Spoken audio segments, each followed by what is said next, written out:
십자가를 바라보는 여러분들의 심령에 하나님께서 위로와 평화와 소망으로 가득 채워주시기를 우리 주님의 이름으로 축원합니다. 우리가 살면서 의사소통을 하는 일이 참 힘들다 하는 것을 발견하게 됩니다. 아니, 말도 있고 글도 있는데 그 일이 뭐가 그렇게 어렵겠는가 생각하지만은 현실은 그렇게 간단하지가 않습니다. 어느 날 친구가 나타나서 내가 오늘 아침에 빵을 먹었어 이렇게 말을 하면은 이 말을 들은 친구가 그때부터 온갖 생각에 사로잡히게 됩니다. 아니, 이 친구가 왜 자기가 빵 먹은 것을 굳이 나한테 말을 하는 걸까? 아마 빵을 먹으면서 커피를 못 마셔서 그럼 같이 커피를 마시자는 말인가?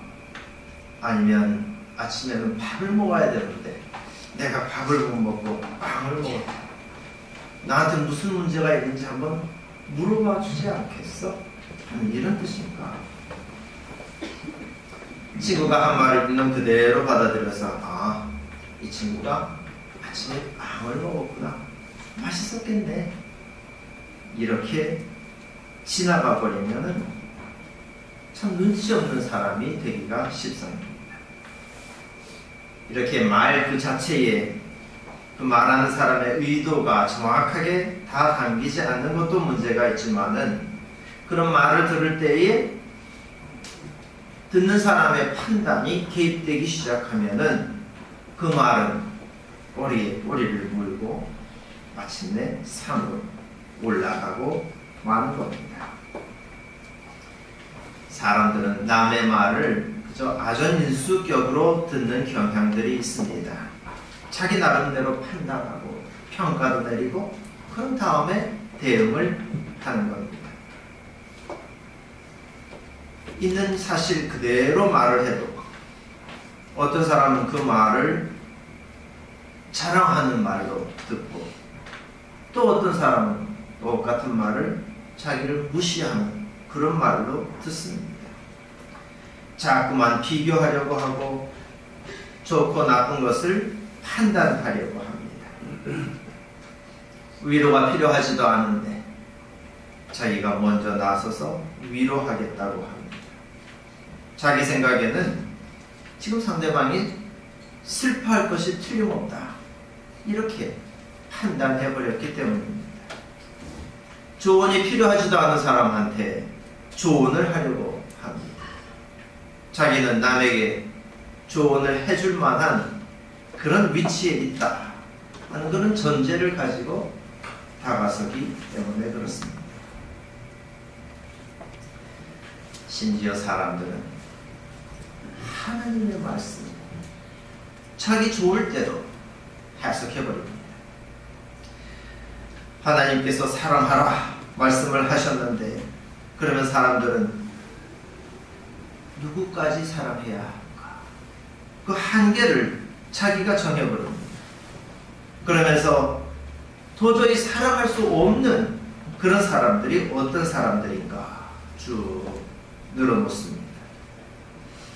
예수님께서 용서하라 하고 말씀하시면 몇 번이나 용서를 해야 됩니까? 먼저 묻습니다. 용서하는 일이 과연 소용이 있겠는가 없겠는가? 그것을 먼저 생각을 하려고 합니다. 그래서 명령에 따라서 그저 용서하는 일에 힘을 쓰는 것이 아니라 용서하지 못할 일에 그 이유들을 한없이 늘어놓는 것입니다. 우리의 신앙생활이라고 하는 것은 이와 같은 자기가 설정해 놓은 기준을 그 한계를 뛰어넘어서기 위해서 훈련하는 것과 같습니다. 하나님을 내가 들어서 알고 경험해 봐서 안다 이렇게 생각하는 그런 사람들에 대해서 하나님께서는 언제든지 그 한계를 넘어서게 만들어 주십니다. 그렇기 때문에 절대적으로 순종하는 그런 마음이 아니고서는 하나님께서 인도해 주시는 그 신비로운 세계에 대해서 사람은 경험해 볼 수가 없는 겁니다. 오늘도 우리를 부르셔서 예수님께서 걸어가셨던 그 발자취를, 그 흔적을 엿보게 해주실 때에 하나님과 한 마음, 한 뜻으로 소통하게 되는 그야말로 신령한 은혜를 흡족히 받으시기를 간절히 축원합니다. 뱀이 하와에게 다가와서 물었습니다. 아니 하나님이 정말로 너희에게 이 동산 안에 있는 모든 나무의 열매를 먹지 말라고 말씀하셨더냐? 하와는 하나님께서 어떻게 명령을 내리셨는지 또렷이 기억하고 있었습니다. 그래서 하와는 아니다, 우리는 동산 안에 있는 나무의 열매를 먹을 수 있다, 이렇게 대답을 했습니다. 그리고 하와는 하나님께서 경계하셨던 그 선과 악을 알게 하는 나무의 열매를 먹으면 반드시 죽는다 하는 그 사실도 알고 있었습니다. 그러자 뱀이 반박을 합니다. 죽는다고? 아니다, 너희는 절대로 죽지 않는다. 그러면서 그 열매를 먹으면 너희도 하나님처럼 눈이 밝아져서 선과 악을 알게 될 것이다, 이렇게 일러주었습니다. 바로 그 순간에 하와의 마음속에 자의적인 판단이 들어서기 시작했습니다. 하와는 자기도 모르게 하나님께서 이 나무의 열매를 먹지도 말고 만지지도 말라 하셨다, 이렇게 말했습니다. 이 말이 과도하게 부정적으로 접근했던 그 뱀의 말에 반박하느라고 과장되게 표현한 것인지, 아니면 하나님께서 말씀을 하셨을 때 하와가 마음속으로 이 열매를 먹으면 죽으니까 아예 만지지도 말아야겠다, 이렇게 작정했었기 때문에 나온 말인지 알 수는 없습니다. 그런데 마음속으로 만지지도 않겠다 했던 그 하와가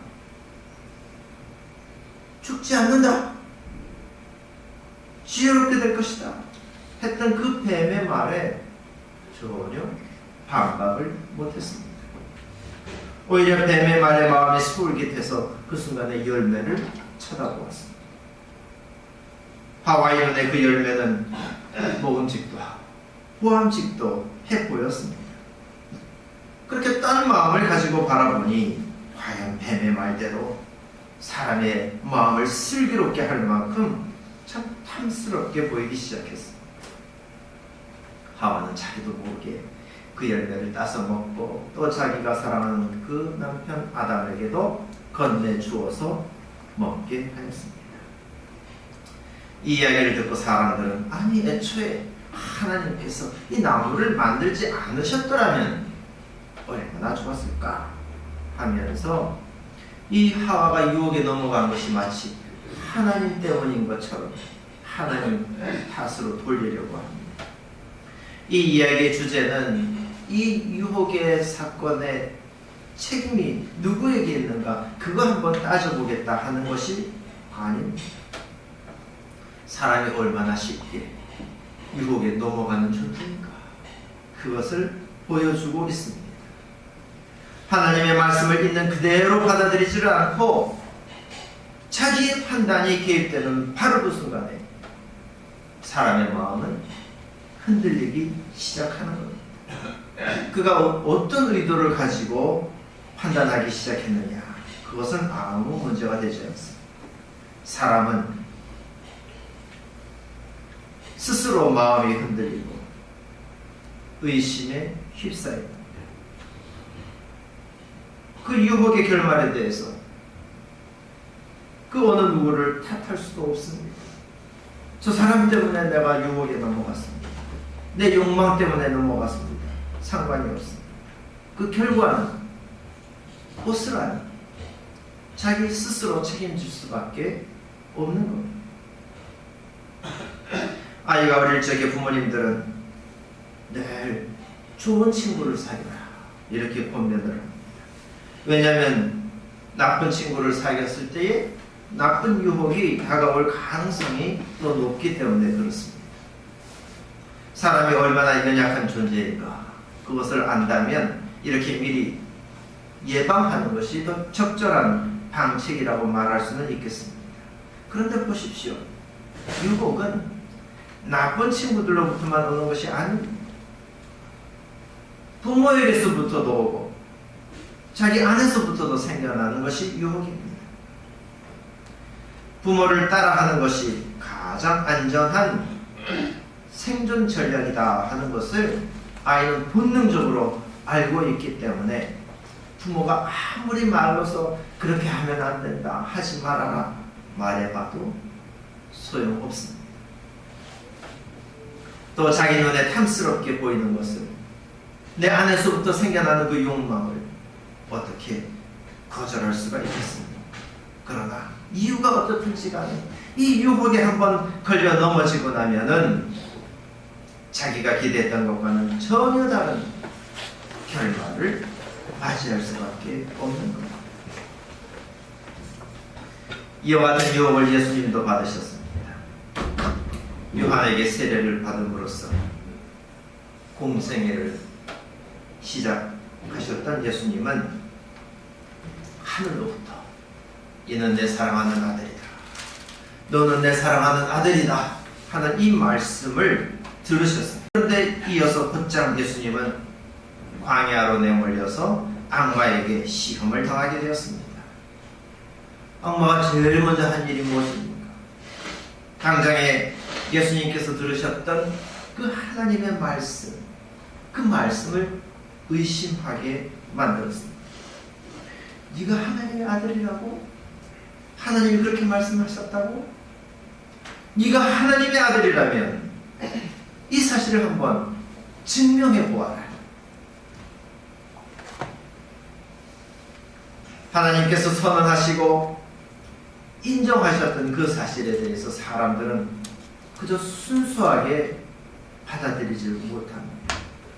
의심하고 저항하면서 과연 이 말씀이 맞는가 확인하고 싶어합니다. 남들에 대해서는 말할 것도 없고 자기 자신의 정체성마저도 의심하면서 불안해합니다. 악마의 말대로 사람이 돌로 떡을 만들어내면 그러면 그 사람이 하나님의 아들이라고 인정받을 수 있는 것이겠습니다. 그런 인정은 사람이 확인하는 게 아닙니다. 하나님께서 전적으로 정권을 가지시고 하나님께서 선언하시는 겁니다. 하나님께서 그렇게 말씀하실 때에 사람은 그저 수용하고 받아들이고 믿는 것입니다.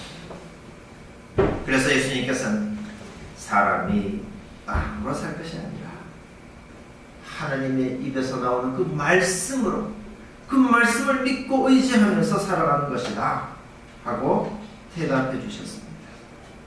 하나님의 말씀만이 우리 삶의 절대적인 근거가 된다고 하는 이 사실을 예수님께서 그 순간에 분명하게 보여주셨던 겁니다.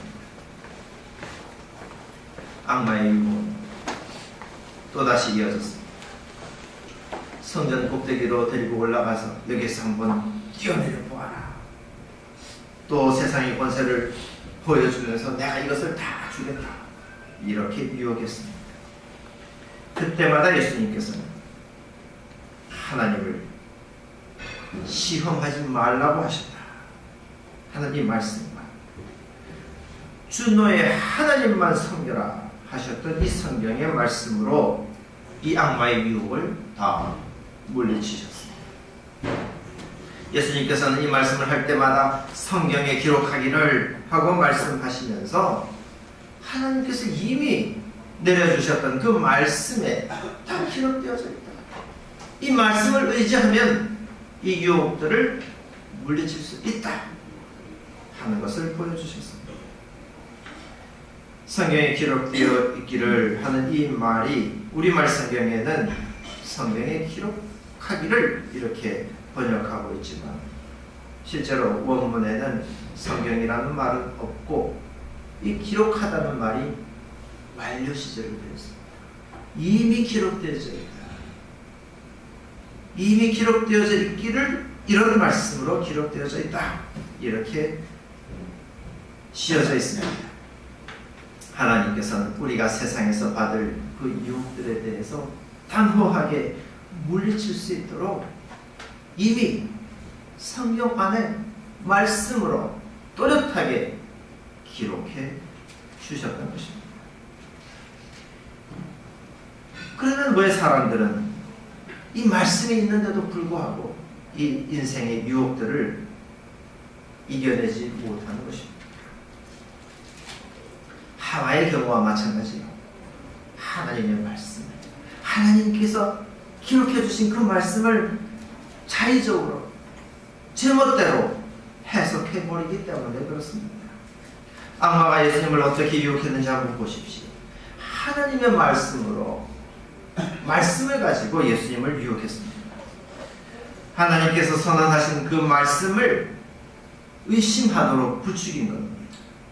그 말씀을 사람이 증명해낼 수만 있다면 얼마나 좋은 일이겠느냐 하면서 마치 사람이 그럴 수 있는 것처럼 마음을 부풀게 만드는 겁니다. 악마도 똑같이 성경의 말씀을 인용하면서 높은 곳에서 뛰어내려보라 하였습니다. 하나님의 말씀을 증명해 보겠다는 그 시도가 마치 믿음이 좋은 것처럼 그렇게 보이게 유혹하지만은 아닙니다. 이것은 증명해 보겠다고 하는 이 시도는 하나님의 말씀을 의심하는 데서부터 비롯되는 일입니다. 하나님의 말씀은 사람의 증명을 필요로 하지 않습니다. 하나님께서 선포하셨다. 그러면 그것은 이미 완전한 말씀입니다. 하나님의 그 약속은 하나님께서 스스로 완성하시고 성취해 가십니다.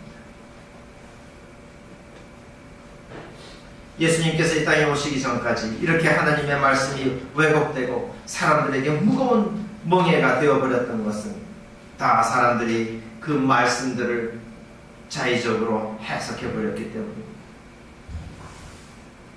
그 말씀을 더 잘 지키기 위해서 우리가 이렇게 합니다 하면서 갖가지 조항들을 덧붙여 놓았지만 속을 파보면 하나님께서 하셨던 그 말씀의 무게를 피해보려는, 어떻게든 그 무게를 한번 덜어보려는 수작이 분명, 그렇지 않으면 오히려 남에게 그 무게를 더 씌워버리려는 그런 악한 음모에 불과한 것입니다. 하나님의 말씀에 대해서는 사람이 예 하고 아니요 하면 된다. 예수님께서 말씀하셨습니다. 하늘을 두고 맹세할 필요도 없습니다. 내가 이 말씀을 잘 지키는지 남에게 보여줄 필요도 없고 또 그 말씀을 가지고 남을 정죄할 이유도 없습니다. 이미 기록되어져 있는 그 말씀, 하나님께서 주신 그 말씀, 우리는 있는 그대로 받아들이기만 하면 됩니다. 예수님께서는 그렇게 기록되어져 있는 이 말씀의 본질이 무엇인가, 그것을 붙잡고 악마의 유혹까지도 다 물리치셨습니다. 뿐만 아니라 자기 안에서부터 엄습하는 그 두려움까지도 예수님께서는 말씀으로 이겨내셨습니다. 하나님의 말씀은 그 말씀에 순종하는 자에게 세상을 이길 힘과 지혜와 권능까지도 다 부어 주시는 겁니다. 말씀을 맺으려 합니다. 이 시대에 우리는 예수님을 통해서 하셨던 그 하나님의 말씀을 붙잡고 살아갑니다. 예수님은 하나님의 말씀이, 말씀 그 자체가 육신이 되어서 오신 분입니다. 예수님의 존재 자체가 하나님의 말씀과 같은 겁니다. 예수님이 행하신 그 모든 일들과 또 우리를 위해서 죽으셨던 일, 그리고 다시 살아나신 그 부활의 역사가 다 하나님의 말씀이 무엇인가를 그 존재를 통해서 드러내고 있는 겁니다. 이 예수님을 통해서 말씀하시는 하나님의 음성에 여러분의 귀가 열리고 마음도 열려지기를 간절히 바랍니다. 예수님께서 우리에게 어떻게 무엇을 말씀하셨습니까? 예수님은 우리에게 서로 사랑하라, 사랑하여라, 또 십자가에 달려 죽는 희생도 하나님의 손에 붙들리면 부활의 영광으로 변화될 것이다 하고 말씀해 주셨습니다. 여러분, 이 말씀 고지것대로 있는 그대로 믿으십니까? 또 이 말씀에 완전히 복종하고 순종하려고 힘쓰셨습니까? 세상은 예수님의 이 말씀조차도 어떻게든 왜곡시켜 보려고 안달입니다. 아니, 그래도 그렇지, 예수님, 우리가 이런 사람을 어떻게 사랑하라는 겁니까?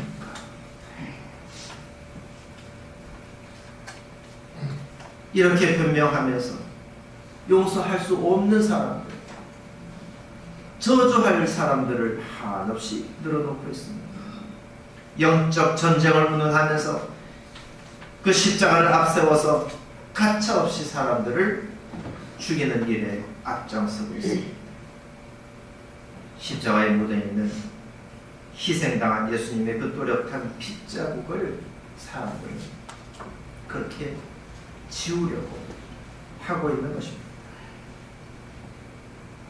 하나님께서 우리의 마음 비석에 새겨주신 그 말씀, 또렷하게 새겨져서 절대로 변개되어질 수 없는 그 말씀과 마찬가지로 예수님을 통하여서 선포하신 하나님의 그 구원의 말씀 역시 절대로 달라지지 않습니다. 우리가 그 말씀에 있는 그대로 순종하면 하나님의 놀라운 역사가 펼쳐지기 시작합니다. 사람이 생각할 수 없는 일이 우리의 순종 그 순간부터 벌어지게 됩니다. 죽은 자가 살아나고 저는 자가 뛰게 될 것입니다. 우리를 엄습한 그 모든 어두움은 물러가고 평화가 찾아오게 될 것입니다. 예수님 안에 기록하여 주신 이 사랑의 말씀을 여러분들이 온전히 받아들여서 그 말씀대로 살고, 그래서 하나님께서 부어주신 신비로운 은혜를 늘 누리면서 살아가게 되시기를 주님의 이름으로 축원합니다. 기도하겠습니다. 자비로우신 하나님, 이미 말씀으로 기록하여 주셔서 우리를 향하여 덮쳐오는 그 모든 악한 유혹들을 우리가 물리치고 주님께서 걸어가신 그 아름다운 발자취를 따라서 우리도 생명길로 나아가게 하여 주신 은혜를 감사드립니다. 주님이시여, 우리가 납득하지 못하고 우리가 다 헤아리지 못하는 하나님의 뜻은 그야말로 사람의 지각을 뛰어넘는 것이라는 것을 우리가 다시 한번 마음에 새깁니다. 주님께서 말씀하실 때에 우리는 듣고 온전히 순종하는 자가 되게 하여 주시옵소서. 그리하여 우리가 순종할 때에 참으로 사람이 생각하지도 못했던 신비롭고 놀라운 하나님의 역사가 우리의 삶 가운데 펼쳐지게 하여 주시고, 주님께서 그리스도 예수님을 통하여 선포하신 그 구원의 복음이 온 땅 위에 성취되어지도록 주님이시여 함께하여 주시옵소서. 예수 그리스도 이름으로 기도하옵나이다.